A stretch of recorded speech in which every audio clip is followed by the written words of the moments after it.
Ito yung Honda Beat. Yan. No? Ang problema niyan, ayaw mag-start. Ayaw mag-kick. Kickstart, ayaw rin. So,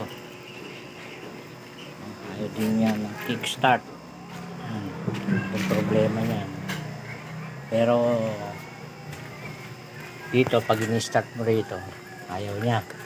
Dito. No? Pagka sinusian mo siya, meron naman. Pero, pag in-start mo dito, ayaw. Wala talaga. Pero pag sinusi mo siya, no, ayan, sinusi mo, ayan, no, meron, no, di ba, meron, ayan, tapos ayaw niya. Pero ngayon, nung ayaw niya, no, ayaw niya ng push start, ayaw din niya ng kick start.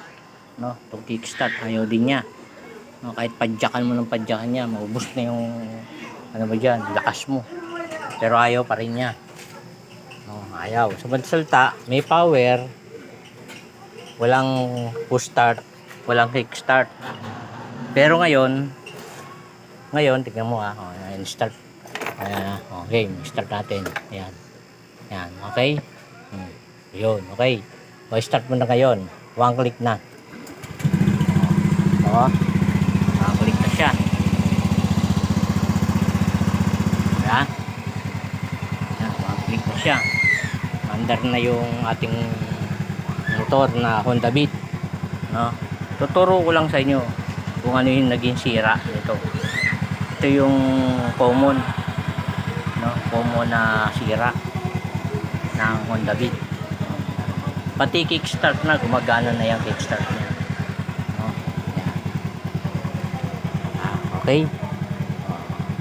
Ang naging siraan lang nito, yung wire niya.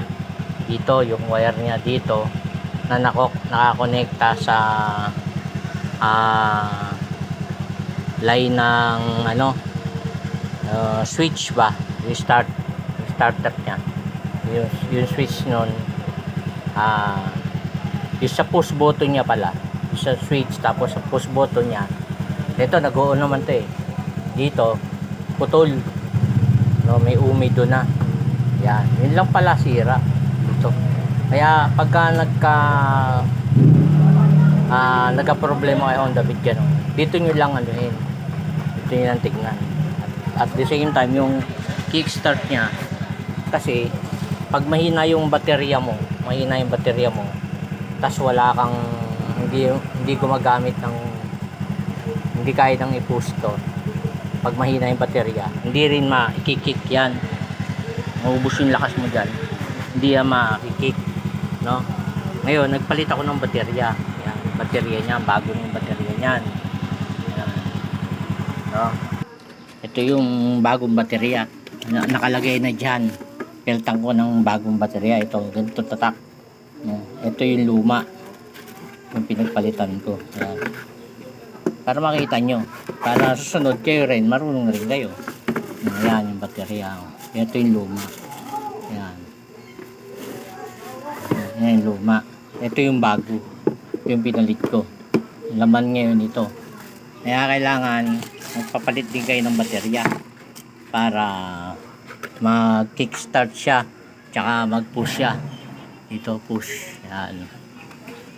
Ito, may putol lang. May putol sa ilalim. Kaya checkin nyo yan. Napuputol din niya o kaya nag-uumido. Yan. Okay? O, yun lang. Honda Beat. Kasi nakikita ko sa mga YouTube kung ano-ano sinasabi. Yun lang naman yung sira. Pag naka-encounter kayo ng gano'n, yun lang yung gawin nyo. Battery, tapos yung switch sa putol, yung terminal nito, yung dulo nito, no? Makikita nyo. Yun lang ang sira.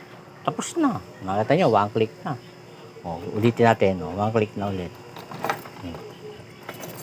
Kasi, o yan, on. Push start. Diba? Okay? One click na. Yan. Ganyan lang kadali. Wala nang paligoy-ligoy pa. Okay? Sa mga may problema sa Honda Beat, huwag yun ang dalhin sa mekaniko. Kayo lang, kaya nyo eh. Ito lang naman eh. Tapos palit baterya. Ganun lang. Kasi yung iba, pag hindi mai-push, gagawitin to. Eh ito, pag mahina din ng baterya mo, hindi rin gagana. Hindi rin mo mai-push yan. Yung kickstart, hindi rin. Kailangan malakas din yung baterya mo. Kaya baterya naman ang kapalit nun.